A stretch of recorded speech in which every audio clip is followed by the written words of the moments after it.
Does religious participation make you happier? How does religion affect happiness? Welcome to the Cultivate Happiness channel. I'm Chris Howlett, and I'm here to answer these and more questions about the relationship between religious participation and happiness.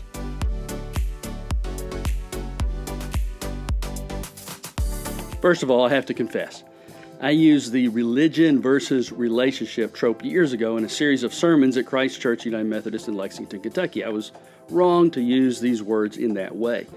I would have been much better off using legalism or legalistic versus the faith that Jesus came to nurture in his followers, rather than religion versus relationship. The way this religion versus relationship duality usually goes is the Pharisees were religious, but Jesus offers a relationship. Both are true, but they're also misleading. The Pharisees believed in a relationship with God, and Jesus believed religion was a good thing. He was, after all, a religious Jew who faithfully, dare I say, religiously participated in the religious life of the synagogue in Nazareth and on pilgrimages from time to time to Jerusalem to participate in the religious rituals at the temple. The big cause of conflict between the Pharisees and Jesus was not religion versus relationship, but who gets to be included in the quote-unquote in group. In other words, who is worth saving? And what is the role and purpose of the people of God in the world? I don't have time to go into all of that in this video, but just to note that there were huge differences between Jesus and the religious leaders of his day, but it really had nothing to do with the juxtaposition of religion and relationship. Another false dichotomy is the supposed difference between spiritual and religious. It's more of a modern phenomenon. You've probably heard someone say, "I'm spiritual, but not religious." I think by this, they mean that they see themselves as a spiritual being with a spirituality, but that they're averse to organized religion. Again, I don't have time to go into all of this in this video, but from what I've seen, read, and heard, spirituality without religion is a whole lot like a baseball player without a team. You might have a ball and a bat and a glove, but your baseball is not going to be real useful without other people. There really is no such thing as a meaningful spirituality outside of religion. Maybe I'll do a video on this sometime. I'm actually developing a sermon series titled Spiritual and Religious. Religion is a good word. It refers to something productive, beneficial in society and in a person's life. Religion offers a theoretical framework or beliefs with which to comprehend ultimate reality. Religion offers a practical expression through religious gatherings and actions and sociological structures through which the religious group relates to the broader social construct. William Sander of DePaul University carried out a meta-study of studies, and he states, participation in religious activities is positively associated with higher levels of happiness. What these studies reveal again and again is that religious participation, not just mere affiliation, is positively associated with happiness. You can break down the population into three broad categories: the non-religious, those who are religiously affiliated, and those who participate in religious activities. The non-religious are least happy. Those with some religious affiliation are happier, and those who participate in religious activities are the happiest. So, why does religious participation contribute to happiness? Well, there are four big reasons as far as I can tell. Two are in the literature, and two are more my conjecture based on my understanding of both positive psychology and religion.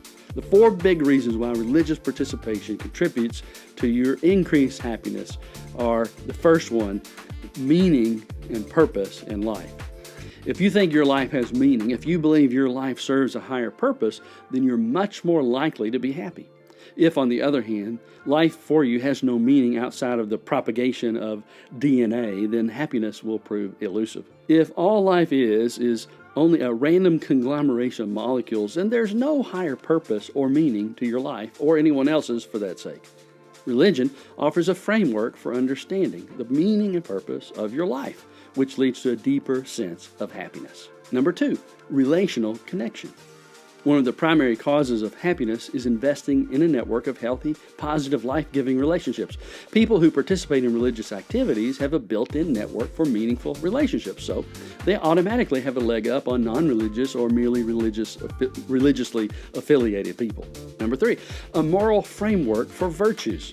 Participation in religious activities encourages morally upright behavior. Morality is the substrate from which virtues rise. Virtues form the basis of character strengths. So character strengths are grounded in a moral framework. Without a moral framework, it's much more difficult to believe in and thus be motivated to pursue character strengths. Regularly engaging in activity that engages your strengths is another primary contributor to personal happiness. Religion offers a moral matrix in which to understand and evaluate your life. Without religion, there's really no basis for morality. Secular humanists have attempted to promote a morality without religion, but none of their efforts has produced a coherent, convincing, and persistent system of morality. For humanists, it's pretty much every person for themselves, and that never ends well morally. Number 4, ultimate happiness. Thomas Aquinas, a 13th century Dominican friar, philosopher, and theologian, referred to what I'm labeling ultimate happiness as perfect happiness. He said this perfect happiness consists of wholeness, healing, reconciliation with God, and a home in God's kingdom for eternity. Aquinas taught that imperfect happiness could be obtained now through knowing Christ and practicing a virtuous, godly life. But perfect happiness, what I'm calling ultimate happiness, was only possible or is only possible in the resurrection when Jesus returns to establish the fullness of his kingdom and the renewal of all things to fulfill the ultimate plan of God for his creation. This perfect happiness or ultimate happiness has been initiated, it's already begun, by the resurrection and ascension of Jesus, so that those who hope in Christ know that ultimate happiness lies in the future. So we have hope, even in the midst of a fallen world, which most of the time doesn't share our values and often actively opposes God's will for life on planet Earth. We can experience a foretaste of this ultimate happiness now in the present as we find meaning and purpose in life, the love of and the love for God, and the love of and the love for our fellow humans. Because religious people, Christians specifically, believe in ultimate happiness, hope exists, and hope is necessary for psychological well-being.